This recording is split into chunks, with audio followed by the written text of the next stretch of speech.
we're going to look at one more piece for today, and this app is called Thinglink, and it's in my very bottom row here now. When I launch Thinglink, it gives me some sample images. I'm not super interested in those, but that's okay. I'm going to go ahead in the upper right hand corner and hit plus.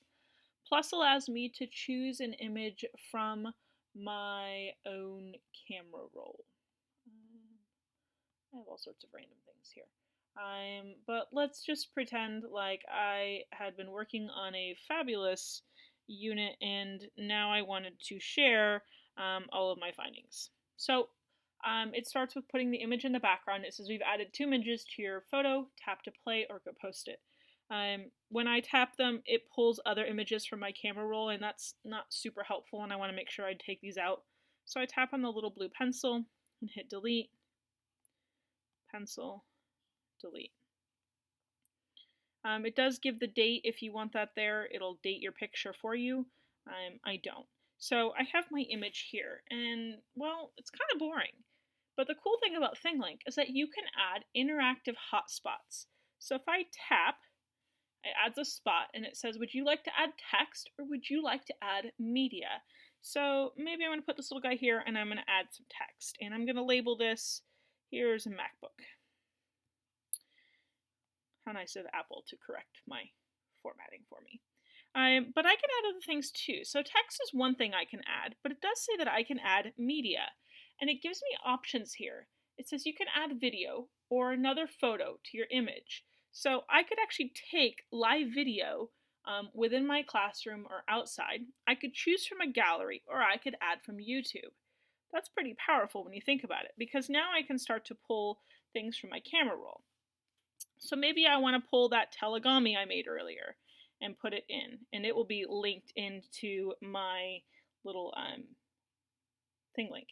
And I can drag my hotspot wherever I would like for it to be. And I can add another hotspot.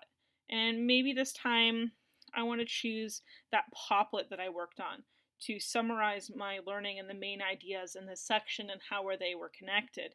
And I can keep adding media to this as much as I would like to.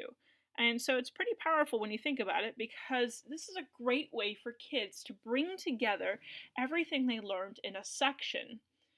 They could have a summary, they could have a video, they could have a link to a haiku deck that they made, they could have a link to an education screencast, they could put a little bit of anything inside of a Thinglink. And I don't know about you, but I find that really powerful for kids, because here is an interactive image that they have created that shows what they know. So when you're done with it, you can hit next, and it's going to give you some sharing options down on the bottom. So you can, I think this is turn on or off comments, emailing. Do I want to email it? Do I want to send it to Twitter or Facebook? No, I don't want to do any of those things really. But I'm going to give it a title, because you need to give it a title. It says unlist on thinglink.com, so do you want it to be publicly available or not? I don't want it listed, so I'm going to turn on the unlist. And I'm going to hit save. And in the bottom right corner, you can see that it is uploading my image right now as we speak to thinglink.com. It's working on it. Almost done, and it's done. So now I can tap on the image to open it and play with it. And if I want to share it on the bottom, it points out that I can hit the little share button. So right now I have my Thinglink, and when I tap on it, I can see the MacBook, I can see the link to the video, which I can play.